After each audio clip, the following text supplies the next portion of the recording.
Hello, this is your table. You have to create such table that where the column names are these and the index will be 0, 1, 2, 3. So इस तरह का table आपको बनाना है, columns भी दिए हैं और अगर आप इस क्वेश्चन में देखो तो क्वेश्चन में सब कुछ पहले से दे रखा है। तो पहली चीज है कि आपको क्रिएट करना है ये डेटा फ्रेम। तो जो भी स्ट्रक्चर आपको एक दे रखा है, डिक्शनरी दी हुई है जी इक्वल टू एक पूरी डिक्शनरी बना के आपको दी गई है। आपको सिंपल एक कमांड देनी है, इंपोर्ट पांडास एज पीडी और आपको उसके बाद देना है pd dot G equals to it's not G, it's a data frame equals to ये जो पूरी कमांड है ये आप एज इट इज नोट करो जो क्वेश्चन में दी गई है। इसी से ही आप इस डिक्शनरी से ही आपका डेटा फ्रेम बनना है। तो डिक्शनरी का पूरा स्ट्रक्चर इन्होंने पहले ही लिख रखा है, तो आपको कुछ करना ही नहीं है, आपको ये तो नोट करना है। ठीक है, सो पहले तो आप ये नोट कर लो जी इक्वल टू ये जो भी डिक्शनरी दी गई है, क्योंकि ये क्वेश्चन में पहले ही दे दी गई है।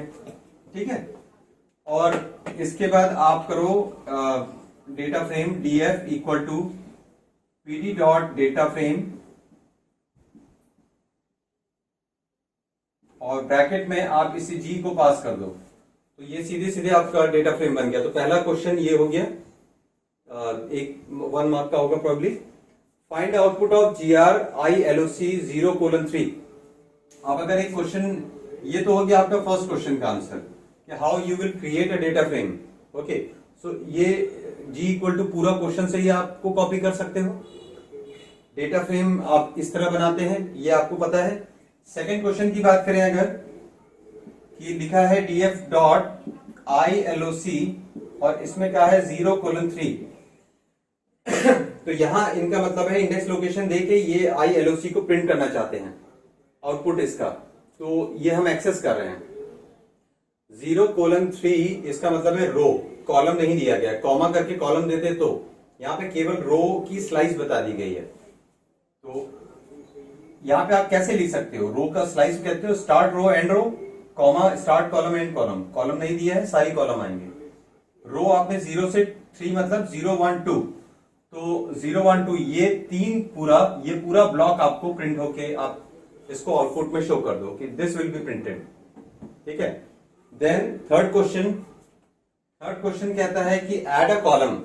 अगर आपको कोई कॉलम ऐड करना है परसेंटेज जिसका डेटा आपको दिया गया है, सो कॉलम ऐड करने के लिए सिंपल क्या होता है, आप लिखो डीएफ और ये आप इंडेक्स नोटेशन करके आप यहां पे लिखो परसेंटेज।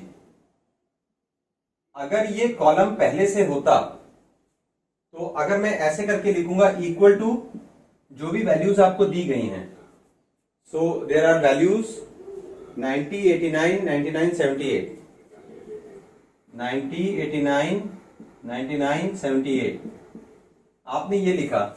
अगर ये पहले से कॉलम होगा तो ओवरराइट हो जाएंगे ये डेटा, और नहीं है तो ये क्रिएट कर देगा। हम किसी भी नए कॉलम को ऐड करने के लिए सिंपल ऐसे लिख देते हैं DF percentage equal to this, तो ये एक नया कॉलम ऐड हो जाता है।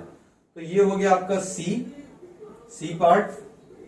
और इसके बाद अगर आप ये कॉलम ऐड हो जाएगा तो ये इस समय टेबल हमारी एक एक्स्ट्रा कॉलम ऐड हो जाएगा यहां पर परसेंटेज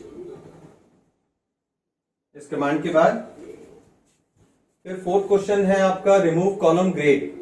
अब आपको कॉलम ग्रेड डिलीट करना है, ग्रेड। तो अगर मैं आपसे कहूं कि डी पार्ट आपको इस कॉलम की बात करें ग्रेड, तो ये कैसे निकालोगे, डीएफ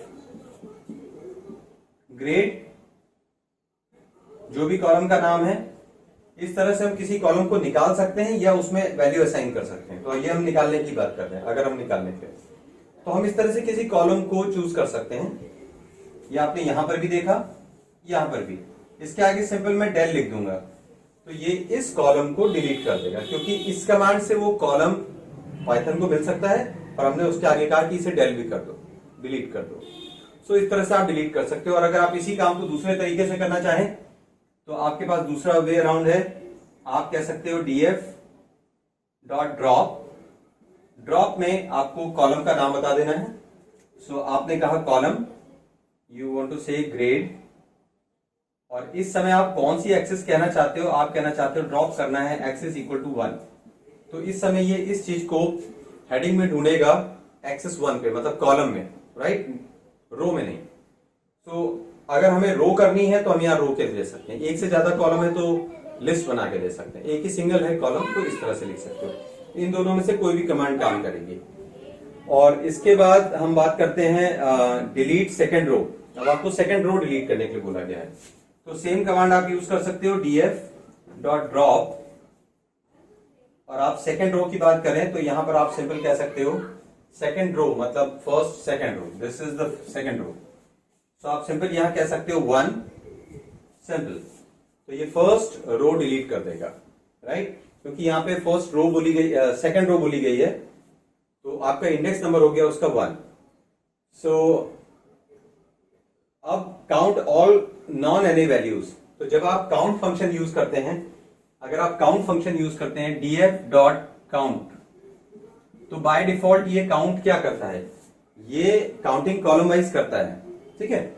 और आपका क्वेश्चन है ऑल नॉन एने वैल्यूज, तो ऑब्वियसली है ये जितने भी एने होता है उसे काउंट नहीं करता है, तो ये नॉन एने तो कर ही रहा है।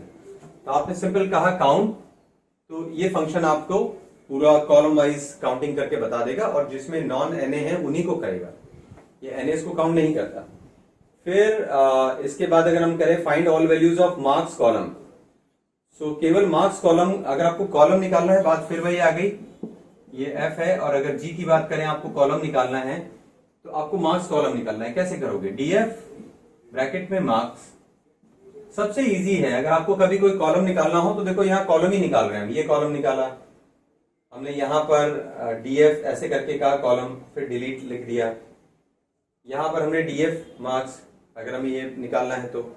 इसके अलावा marks column update grade A1 as X1। अब आपको A1 को X1 करना है, ये वाली ग्रेड, ठीक है। तो एक पर्टिकुलर सेल की बात कर रहे हैं हम, पर्टिकुलर सेल। तो अगर हम बात करें पर्टिकुलर सेल तो हमें क्या करना पड़ेगा? df.at। तो अगर हम at यूज करते हैं, at what? I need the location, row is 0 and this is grade. So at 0th index, column is grade। इस जगह पर इक्वल टू मुझे एक नई वैल्यू कहनी है, एंड इंस्टेड ऑफ A1 हमें कहना है X1। सो ये हमने ग्रेड वहां पे दे दी। ऐड करके हम किसी लोकेशन को एक्सेस कर सकते हैं, और साथ ही हम उस जगह असाइन करने के लिए भी इसी सिंटैक्स को यूज कर सकते हैं, रो कॉमा कॉलम। ये एक सिंगल सेल के लिए है, मल्टीपल हो तो हम एलओसी भी यूज कर सकते हैं, ILOC और LOC। हमारा एक सिंगल सेल है इसलिए हमें ऐड यूज करना है, या IAT यूज करें। फिर अगला क्वेश्चन आपका कहता है get number of rows in grade data frame. So how many number of rows you have, तो how will you get that? अगर आप इसे आप इसकी लेंथ निकालो, number of rows. So if you are saying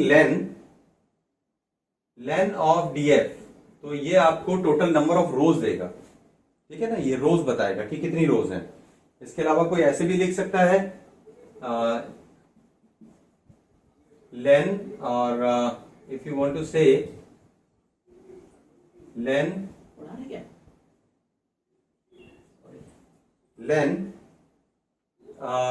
DF dot index. अगर आप ऐसे कहते हो तो ये इंडेक्स निकल के आ रहे हैं, जितने भी इंडेक्स निकल के आएंगे तो उसकी लेंथ कितनी है ये लेंथ फंक्शन आपको बता देगा। सो इस तरह से कर सकते हैं। And J is find all values of first row. First row आपको निकालनी है, पहली रो। तो पहली रो निकालने के लिए आप ऐसे भी यूज कर सकते थे, आई जे, आप एलओसी फंक्शन यूज कर सकते हो, लोकेशन, ठीक है, ILOC।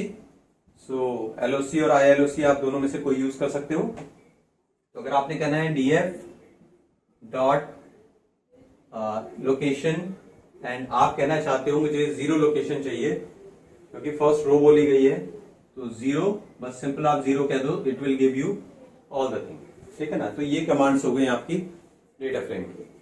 इसको हम फर्दर इस टेबल पे भी अभी इसके बाद डिस्कस करेंगे। ये आपके स्कूल की टेबल है, ठीक है। बहुत सिंपल है, कोई ऐसी बात नहीं। जनरली कॉलम्स को निकालने के लिए आपको डेटा फ्रेम ब्रैकेट में कॉलम का नाम देना पड़ता है, बहुत सिंपल है। और अगर आपको कॉलम को ही डिलीट करना है तो उसके आगे डेल लगा सकते हो आप, ठीक है। ड्रॉप फंक्शन यूज होता है रो या कॉलम दोनों को डिलीट करने के लिए। यहां हमने, क्योंकि कॉलम इससे निकलता है तो हम इसे डिलीट कर सकते हैं।